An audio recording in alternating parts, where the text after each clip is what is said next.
যে হিজড়া বিজিবি সীমান্তে কোনো বালো ফেলাইতে পারে না, সেই হিজড়া বিজিবি আসছে আমাদের এই আন্দোলনে বাধা দেওয়ার জন্য। আর পুলিশ লেখ আমাদের উপরে দেদারছে, এই যে সাউন্ড গ্রেনেড মারতেছে, এর বিচার ছাত্র সমাজ নেবে। প্রতি ফুটা রক্তার বদলা নেওয়া হবে। এই যে বিজিবি সীমান্তে কোনো চুলো ছিঁড়তে পারে না, এই যে এখন এরা আমাদেরকে বাধা দেওয়ার জন্য আসছে। এই যে চেহারা দেখেন বিজিবির, এরা সীমান্তে ভালো ফেলাইতে পারে না, আমাদেরকে আসছে এখন বাধা দিতে, আমাদেরকে বাধা দেওয়ার জন্য আসছে।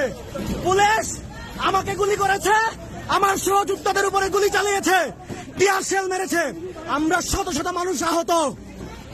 পুলিশ চারপাশ থেকে সাউন্ড গ্রেনেড মারতেছে ছাত্রদের আন্দোলন বন্ধ করার জন্য। এই ভুয়া হিজড়া বিজিবি, যেই বিজিবি কখনোই সীমান্তে কোনো কিছু করতে পারে নাই, সেই বিজিবি এখন হচ্ছে যে আমাদের বিরুদ্ধে হচ্ছে এই যে বোমা মারতেছে।